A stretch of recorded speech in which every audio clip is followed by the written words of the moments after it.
Dos 50 estados americanos que compõem os Estados Unidos, hoje 38 estados autorizam algum tipo de uso de cannabis, por exemplo. Peraí. Antes da gente continuar, já quero saber se você tá gostando desse conteúdo, e se estiver gostando, não esquece de deixar aquele like que legaliza. Já é inscrito e gosta do canal? Considera se tornar um membro, você ajuda a gente a fazer essa divulgação canábica diária no Brasil. Enquanto a gente deixa aquele salve para essa galera que ajuda a gente aqui na Natural TV, já quero te pedir para escrever aí nos comentários alguma dúvida, sugestão, crítica ou qualquer mensagem para a comunidade Grower Maker. Enquanto você escreve, aquele peguinho. Esse vídeo tem o oferecimento de Ganza Lamps, Grow Power, o seu cultivo na veia. Flower Mind, a nutrição completa e descomplicada. Gorilla Microbes e as micorrizas, o seu cultivo biológico.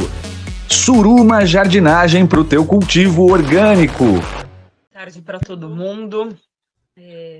Para mim é uma honra estar aqui compondo essa banca tão qualificada, composta por amigos e amigas, parceiras, parceiros de luta, enfim, de enfrentamentos a situações como essa que a gente está debatendo hoje. Então, eu queria dar uma saudação para a plateia, para os meus colegas, minhas colegas, e uma saudação muito especial à deputada Sâmia pela coragem política, pelo enfrentamento a questões tão impactantes para a nossa sociedade de uma forma bastante coerente, uma forma honesta, uma forma em que trata dos fatos, da forma e da maneira com que eles se manifestam e das consequências que eles trazem. Então, trazer essa discussão, deputada, para o seu mandato, eu vejo como uma grande oportunidade da gente fazer enfrentamento ao populismo que está tão presente no nosso legislativo e, portanto, a senhora tem essa capacidade de poder debater as questões complexas à altura que elas merecem. Então, assim, minha enorme gratidão e meu enorme reconhecimento pelo seu mandato e pelas lutas que a senhora vem enfrentando. Bom, meu nome é Andréa Galassi, eu sou professora da Universidade de Brasília e eu sou representante da Sociedade Brasileira para o Progresso da Ciência, a SBPC, no Conselho Nacional de Política sobre Drogas, que é do Ministério, né, está assentado no Ministério da Justiça. Bom, então eu vou falar aqui nos meus 10 minutos sobre a perspectiva da saúde pública com relação a essa proposta de emenda à Constituição, dos impactos que isso pode trazer para a saúde das pessoas que fazem uso de drogas. Bom, eu começo, né, falando que a gente está tratando, né, de uma questão que é a criminalização das pessoas que usam drogas, ou seja, do uso de substância como uma prática, como, enfim, um comportamento que existe desde a história da humanidade. Quer dizer, então as pessoas fazem uso de drogas por diferentes motivos, em diferentes quantidades e frequências, e vão seguir usando, né, ao longo da história, né, enfim. Esse é o cenário, quer dizer, então as pessoas fazem uso de substâncias que alteram a consciência desde que o ser humano existe. Então, este é o cenário que está colocado e o enfrentamento que a gente deve fazer diante deste cenário, enquanto Estado, né, enquanto legislador, legisladora, enquanto políticos, fazer um enfrentamento de uma maneira em que a gente possa minimizar os danos relacionados ao uso dessas substâncias, sem que a gente, ao enfrentar esse problema, a gente não aumente esses danos.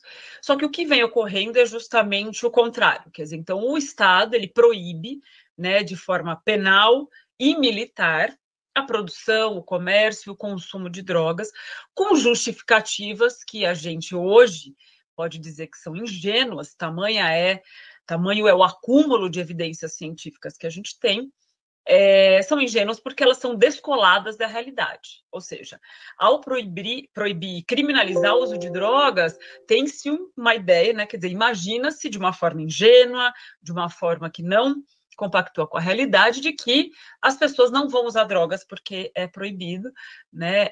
E, consequentemente, a gente está protegendo a vida dessas pessoas. No entanto, a realidade impõe um caminho completamente diferente disso, e as pessoas seguem usando drogas e com riscos à saúde delas, né? Então, esse modelo penal militar de criminalização, ele foi base das legislações de quase todos os países do mundo, porque tinha essa ideia lá na década de 1970, no século passado, de que ao proibir, a gente ia coibir o uso de substância, né? No entanto, foi-se observando, né, que os efeitos da proibição eram muito mais danosos do que o uso da substância em si. E, portanto, países da Europa, da América Latina, a partir dos anos de 1970, começaram a deixar de considerar crime essa conduta e passaram, então, a abordar a questão do uso de drogas fora da esfera criminal e tratando ela de uma maneira administrativa, por meio de outras penas que fossem alternativas, mas que fossem fora do direito penal, quer dizer, fora da criminalização. E hoje a gente tem diversos países, por exemplo, falando aqui, né, da América do Sul, da América Latina, que deixaram de considerar crime o porte de drogas para uso pessoal, como, por exemplo, Argentina, Venezuela, Bolívia, Chile, Colômbia, Equador, né, Peru, Paraguai, México, Só falta nós. Uruguai. Então, praticamente todo o Cone Sul, os países que compõem descriminalizaram o porte de drogas para uso pessoal, né? Países da Europa, com certeza, mas eu estou fazendo aqui uma comparação com países que compactuam de realidades semelhantes à nossa. Quando a gente olha para os Estados Unidos, né, que foram, a gente diz, né, foram os mentores da proibição no mundo, dos 50 estados americanos que compõem os Estados Unidos, hoje 38 estados autorizam algum tipo de uso de cannabis, por exemplo. Quer dizer, embora a legislação federal ainda proíba, ainda criminalize, os estados têm, né, uma autonomia que é muito diferente do caso do Brasil, e, portanto, 38 dos 50 autorizam, por exemplo, o uso de maconha para algum fim, seja medicinal somente, seja medicinal e recreativo, enfim. Então, um pouco esse é o cenário, quer dizer, esse é o cenário que a gente está discutindo de descriminalização no mundo, quer dizer, então o mundo está nessa perspectiva, e o Brasil está enfrentando uma proposta de emenda à Constituição que faz exatamente o caminho ao contrário, que é criminalizar as pessoas que usam drogas, quer dizer, colocar no artigo mais precioso da Constituição, do artigo que fala dos direitos, a gente vai colocar lá que as pessoas que usam substâncias, elas são criminosas. Então, assim, para a gente contra-argumentar esse absurdo, para dizer o mínimo, a gente discute, então, questões que, para os legisladores e legisladoras entenderem se, por exemplo, descriminalizar, que sempre fica rondando essa questão, descriminalizar aumenta o consumo de substâncias, né? A gente tem uma gama de evidências científicas, de estudos que vêm demonstrando que essa afirmação, ela não procede, quer dizer, ao descriminalizar o consumo, eu não tenho um aumento, ao descriminalizar o uso de substância, eu não tenho o aumento do consumo. Por quê? Porque o grande argumento, a grande ação a ser feita é justamente tirar da esfera criminal a conduta e investir em perspectivas, em ações, em políticas e intervenções focadas na saúde, né? Então, os recursos e os investimentos que eu dispendia na punição, na criminalização, na penalização dessas pessoas que usam drogas, eu, então, invisto em programas de tratamento e de prevenção. E o grande exemplo que a gente tem, né, é Portugal, que desde 2001 descriminalizou e fez justamente essa inversão de investimentos. Então, o investimento que era nas políticas de opressão, de repressão, foram destinadas à política de tratamento e prevenção, né? Então, Portugal tem uma experiência bastante interessante, né, em pontos muito positivos relacionados a isso, e a gente, então, sempre olha Portugal como um exemplo nessa perspectiva. E a gente tem, então, estudos que vão demonstrando que não houve redução do preço de drogas após a descriminalização do uso de drogas em Portugal, por exemplo. Houve uma diminuição da infecção por HIV, considerando que Portugal e outros países da Europa e da América do Norte, como Estados Unidos e Canadá, têm ainda bastante presente o uso de drogas injetáveis, que não é a realidade brasileira, e, portanto, ainda tem-se a contaminação pelo compartilhamento de seringas. Então, com a descriminalização, houve um investimento bastante importante nessas políticas de redução de danos, então houve a diminuição da contaminação pelo HIV. E foram estabelecidos critérios objetivos para diferenciar quem é o usuário e quem é o traficante. Essa é a grande questão que é colocada na legislação brasileira e que a gente precisa fazer essa definição, esse enfrentamento, né, para que a gente possa fazer a diferenciação de quem é o usuário, que deve ter, sim, a sua conduta descriminalizada, e quem é o traficante. E o critério objetivo de quantidade é um dos elementos muito importantes para poder fazer essa diferenciação. Enfim, então, esse investimento que era na segurança pública e na justiça foram desviados para foram investidos, né, foram revertidos nos investimentos em serviços de saúde, tratamento, enfim, então numa abordagem bastante pragmática, com medidas efetivas e não medidas populistas baseadas na repressão e no aumento da punição como medidas para tentar coibir o uso de drogas. Bom, a criminalização é um fato, ela afasta as pessoas que usam droga dos sistemas de saúde, ela reforça, né, a marginalização dessas pessoas de uma forma simbólica quanto concretamente, porque se você tem um antecedente criminal, é concreto que você tem, enfim, que enfrentar essa questão de uma forma concreta num contrato de emprego, por exemplo.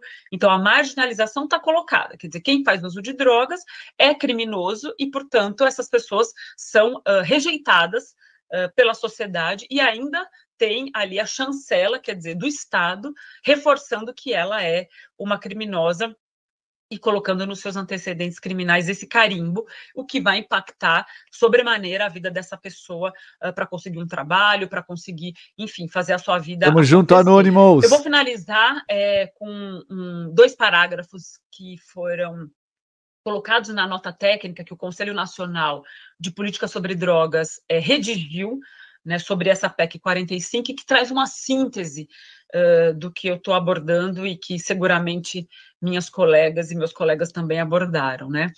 A proposta de emenda à Constituição para criminalizar a posse e o porte de entorpecentes e drogas afins não é a abordagem mais eficaz e democrática para lidar com o problema do abuso de drogas. Políticas baseadas em evidências que enfatizem a saúde pública, os direitos humanos e a redução de danos podem oferecer soluções mais sustentáveis e humanitárias para esse desafio que é complexo.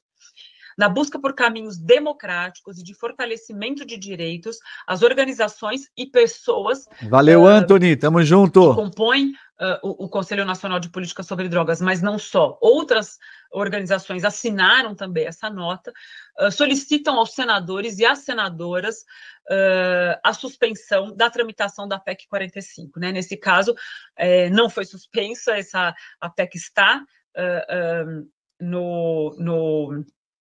na Câmara dos Deputados e, portanto, a gente, então, convida as deputadas e os deputados, né, a discutir e observar essa PEC dessa forma que a gente está, enfim, clamando, baseada em evidência, baseada na realidade, nos dados que são colocados para o nosso país. Né? A gente precisa buscar um alinhamento com as tendências de outros países do mundo que têm revisto suas legislações sobre drogas e buscando alternativas pautadas em garantia de direitos, cuidado e liberdade e acesso a tratamentos. Né? Enfim, então eu finalizo dessa forma, agradeço mais uma vez a oportunidade e deixo um grande abraço para vocês. Que alívio, mais uma fala aí que nos deixa aliviados, né, trazendo a gente... Peraí, de novo eu aqui interrompendo, mas ó, pra dar um recado muito bacana. Primeiro, se você ainda não deixou o like, essa é a hora. Deixa aquele like que legaliza e eu quero te convidar aí pra conhecer a nossa rede de informação e acesso ao autocultivo da cannabis no Brasil. Por aqui, na Natural TV, você vai encontrar o curso online Master Grower de Cultivo, que vai te dar autonomia para levar o seu jardim da semente até a colheita. O curso também é vitalício e te traz o certificado de cultivo, tão importante para quem está buscando o processo de habeas corpus. E por falar em HC, aqui no canal você também vai encontrar a informação certa que você precisa das documentações e do processo jurídico com o nosso advogado, Dr. Thierry. Para você que quer um acompanhamento mais personalizado, temos as turmas de consultoria, um acompanhamento diário e semanal de encontros. E toda a bancada do canal vai te ajudar a montar teu plano de cultivo e tirar todas as suas dúvidas. Todas essas informações você vai encontrar no aplicativo da Ganzá App. E os links estão todos aqui na descrição do vídeo. Vem fazer parte dessa família do autocultivo no Brasil. Bora agora então concluir o tema do vídeo de hoje? Marcha!